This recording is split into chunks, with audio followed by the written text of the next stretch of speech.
What do you mean? He's gone. At 11:30 p.m., my phone rang. It was my neighbor, Lisa. Her voice was shaking as she whispered just 3 words, "He's here." Then the line went dead. Minutes later, I found her lying on the floor, dead. When I heard that phone call, I knew immediately that something was terribly wrong. It was around 11:30 at night. I was standing by the window of my apartment, watching the rain fall over the quiet streets of our small town. My name is Emily Carter, and I live in a place called Bridge Hollow. It's one of those small American towns where everyone knows everyone, the kind of place where people don't lock their doors at night because nothing bad ever happens. At least, that's what people used to believe. My phone suddenly started ringing.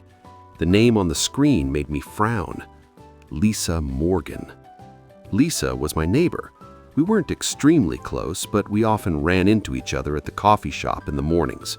She was friendly, cheerful, and the kind of person everyone liked. I answered the call. "Hello?" For a moment, I heard nothing but breathing.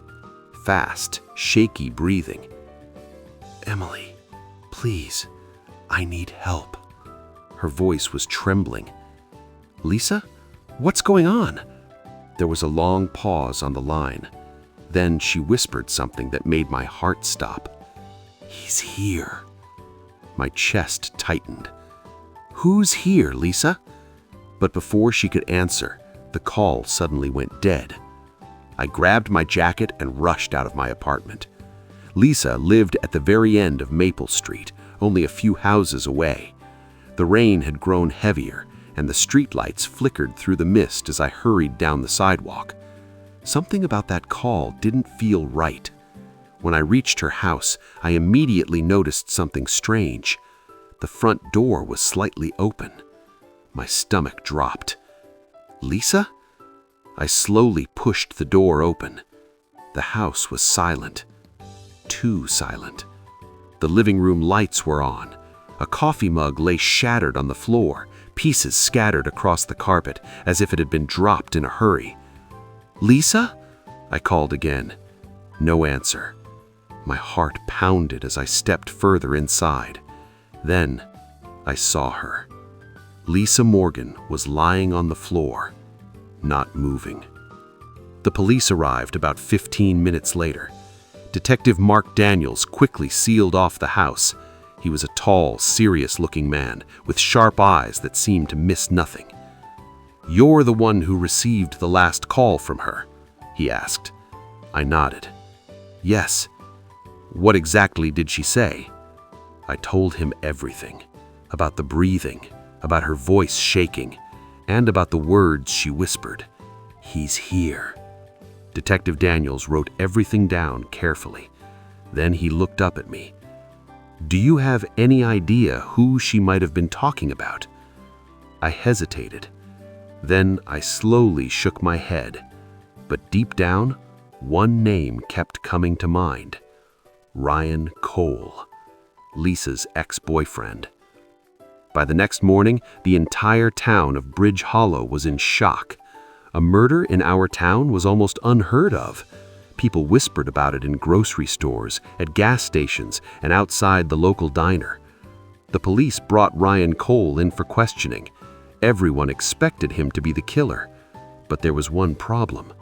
Ryan had a solid alibi. At the time of the murder, he had been at a crowded bar across town with several friends. Multiple witnesses confirmed it. That meant one thing. The killer was someone else. 2 days later, something suddenly came back to me. The night of the murder, when I had arrived at Lisa's house, I had the strange feeling that someone had slipped out the back door.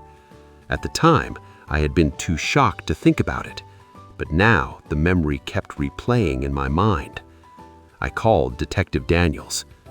"You think someone ran out the back?" he asked.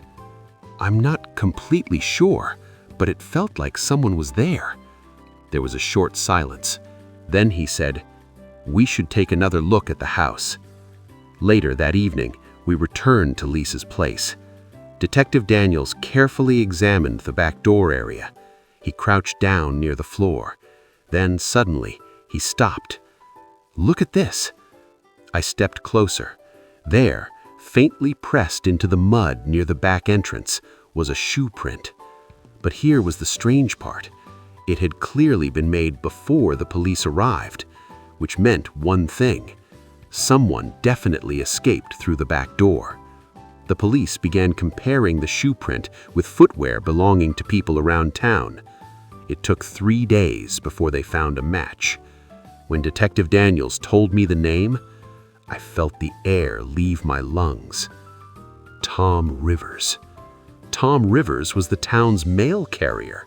He had delivered mail to Lisa's house almost every day. He was quiet, polite, and seemed completely harmless. The entire town trusted him.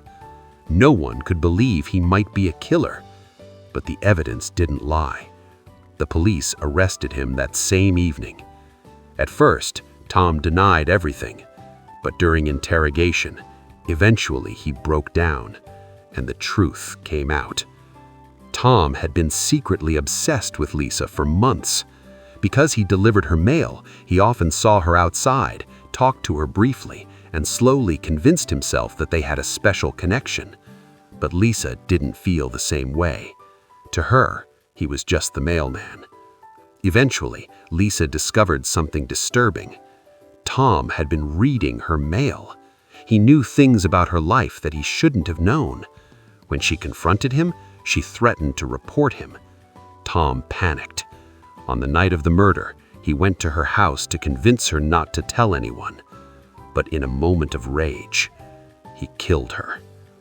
When the police took him in handcuffs, he said something that still haunts me. "I didn't want to hurt her. I just wanted her to listen to me." But it was too late.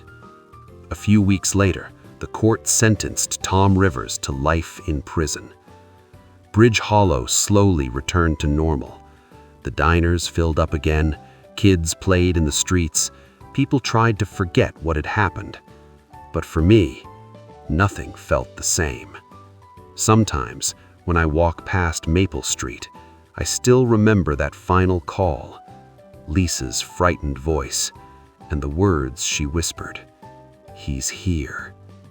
And sometimes, I can't help but wonder, if I had arrived just a few minutes earlier, maybe Lisa Morgan would still be alive today.